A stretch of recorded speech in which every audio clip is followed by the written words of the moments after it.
¿Cómo les va? ¿Cómo andan? Empecemos con un nuevo cuento. Sombras chinescas. En un lujoso departamento de 4 ambientes en Montevideo, el viento aullaba tras las ventanas. Jorge, de 38 años, se miraba en el espejo del baño. Su reflejo impecable le devolvía la imagen que el mundo adoraba. Ojos celestes, piel tersa y cabello rubio que resaltaba su éxito como modelo. Al salir encontró a Alberto en el comedor, siempre en las sombras, evitando cualquier luz directa. «Otra vez se te hace tarde», murmuró Alberto sin mirarlo. Jorge suspiró. Era una rutina diaria, casi un ritual de reproches y silencios incómodos. Debo estar impecable, siempre hay una cámara o un celular enfocándome. Alberto se levantó, la cicatriz que cubría la mitad de su rostro se ocultaba en la penumbra, como si la luz le recordara constantemente lo que había perdido. Su voz era un susurro amargo. «Yo te di todo, Jorge. Te salvé la vida». Jorge apretó el puño, cerrando los ojos. Cada palabra de su hermano era una daga. «¿A qué costo, Alberto? Me diste la vida, sí, pero te la quitaste a ti mismo. Perdiste tu rostro, tus sueños, abandonaste todo. Ni siquiera terminaste la escuela. Dejaste a tus amigos, a tus profesores, a todos», dijo Jorge levantando la voz. Alberto dio un paso hacia adelante, su silueta deformada por el dolor. «¿Y qué querías que hiciera? Despertar entre las llamas y pensar, oh, mejor me quedo aquí y dejo que Jorge se muera».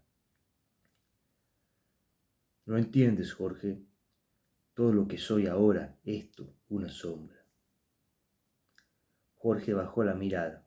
Durante años había intentado compensar lo ocurrido, llevar a Alberto a tratamientos, intentar que volviera a estudiar, que retomara su vida, pero todo había fracasado. El resentimiento entre ambos crecía como una herida que no dejaba de sangrar. «No te pedí que me salvaras», dijo Jorge con un tono más bajo. Alberto se quedó helado. «No lo haré otra vez, si eso es lo que quieres escuchar», respondió finalmente Alberto, envenenado por la frustración. El silencio que siguió fue aún más profundo que sus palabras. Jorge miró a su hermano y en sus ojos había una mezcla de compasión y de rabia. «A veces pienso que me odias por ser quien soy, por haber tenido la suerte de salir ileso. Pero Alberto, yo no elegí esto. Yo no pedí que me salvaras a costa de tu vida». «No odias a un hermano», respondió Alberto con tono seco. «Simplemente lo observas desde las sombras, hasta que te conviertes en una sombra también». Basta, chicos. Otra vez con el mismo tema del pasado, por favor. Han pasado más de 20 años, se pueden perdonar de una vez. Los interrumpió la morena exuberante, esposa de Jorge. En ese momento la puerta se abrió suavemente y Carmen, la abuela, entró con sus 2 nietas, Guadalupe y Juliano, corriendo hacia Jorge. Las niñas llenaron el aire con sonrisas ajenas a la tensión que se respiraba. Carmen, con sus manos envejecidas pero firmes, se acercó a Alberto y le acarició el rostro marcado por las cicatrices. Alberto no dijo nada, pero sus ojos tristes seguían a las niñas, viendo en ellas una luz que él ya no podía sentir. Miró a su abuela y luego a su hermano. «Seguimos vivos, Alberto», dijo Jorge con un tono suave. «Por difícil que sea, seguimos vivos». Pero Alberto, como siempre, permaneció en silencio, sumido en las sombras, recordando aquel maldito 1984, una noche de invierno como la de hoy, pero hace 30 años. Un desperfecto con una estufa de gas generó un incendio en aquella casona familiar de Maldonado. Él se despertó en medio de un humo negro y escuchó a su hermano menor llorar. Caminó entre las llamas y el calor insoportable hasta que lo encontró. Lo envolvió en una manta y lo llevó hasta la puerta de la casa donde se desmayó. Sus pensamientos se vieron interrumpidos por los saludos y gestos de despedida.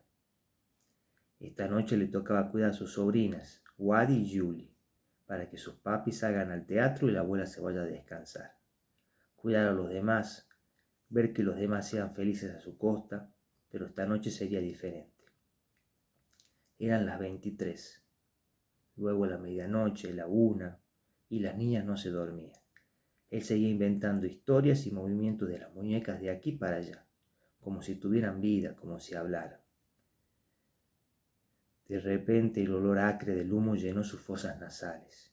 Se levantó de golpe, alarmado. Las llamas negras y voraces devoraban las paredes del dormitorio.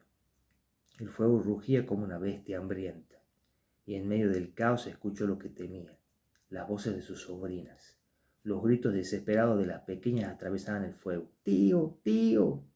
Se oía desde la habitación. Sin pensarlo, Alberto corrió.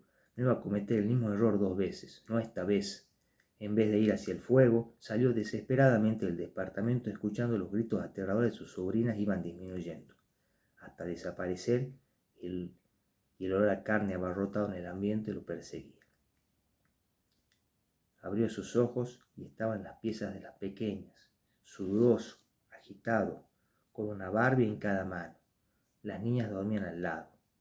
Se quedó paralizado, y el fuego, los gritos, era todo un sueño.